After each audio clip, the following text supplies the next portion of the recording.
In 2008, the logo of Walmart changed again from the 1992 logo to now be the hexagram image of the 6 lines by Walmart. So it's Walmart hexagram, and we now know what the hexagram is associated with the World Zionist agenda. So I find that, again, very interesting, the symbols there. So is that at this point, Walmart now is, for all practical purposes, under Jewish control.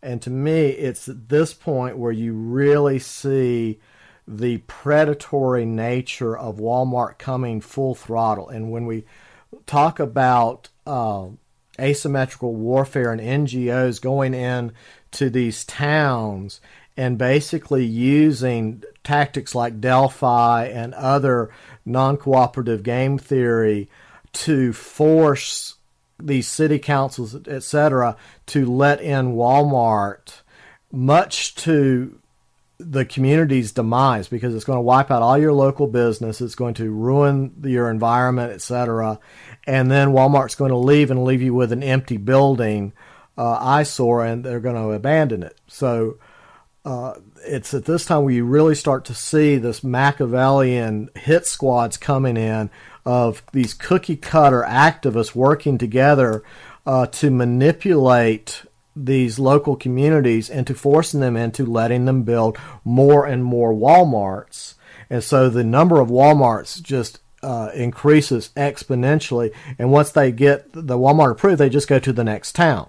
And that's how these people live. They were just like George Soros, Black Lives Matter people moving from town to town to town to carry out actions, and then it's on to the next job. It's just, they're mercenaries. It's just a different type of warfare. Walmarts have become this distribution center for multiculturalism because they have actively, instead of supporting white America, white Christian America, like the founding fathers were doing, have now become so anti-white that when you go into a Walmart, even here in the mountains of North Carolina, you're rarely going to see a white person working. It's going to be a black person. It's going to be an Indian. It's going to be someone from Southeast Asia. It's going to be a Mexican. And so going into these communities and hiring people to work at Walmart for a below livable wage, but bringing their entire family into what was previously a completely white community, that is the cookie cutter that you see all over the world. And this is a entity now that has a global presence, and I'm seeing that same pattern. And they justify it, of course, with the federal law says we have quotas, that we have to hire so many of an affirmative action, blah blah blah. But you can tell that the numbers are skewed against white people at most Walmarts. That it's far higher than what their quotas are mandated by most governments. And so that is the part I see as the asymmetrical warfare, because you look at a modern modern Walmart, and think about the elements of fourth generation warfare. And listen to, and you think of the Walmart story, that fourth generation warfare campaigns are complex and long term. They're going for the long game, end game. Terrorism as a tactic, non-national, transnational base, highly decentralized. So they have corrupted these decentralized system and are basically now setting up as a centralized hub type, but you've got a distributed presence in all these communities, so it's highly distributed.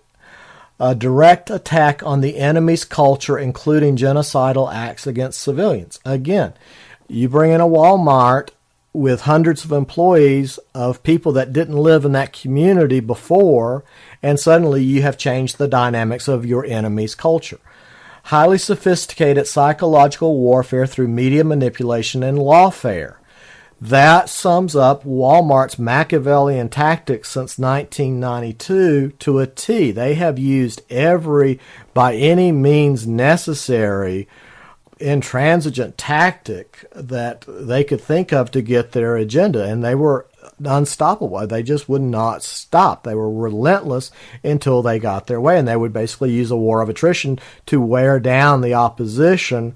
Sometimes it may take a couple of election cycles, but they would eventually get their agendas passed through. And this, the number of Walmarts speaks for the success of this aspect of it.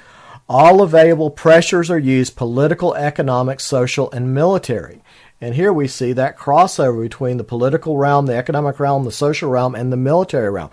Walmart spends millions of dollars in psychological warfare disguised as marketing and advertising. They've got an agenda in all that they do. And like we saw, you had firms like Bernstein Rain that were, designing this for them. Occurs in low-intensity conflict involving actors from all networks. And here, low intensity. If you try to say something against what's happening at your local Walmart, you're going to come off sounding like the racist bigot, and you're the bad guy, and whoever you're describing as the invaders, they're going to look like the injured party, the innocent victims. Non-combatants are tactical dilemmas. Okay, so here they're manipulating people at so many levels and using them like pawns and trying to manipulate these entire communities. A lack of hierarchy.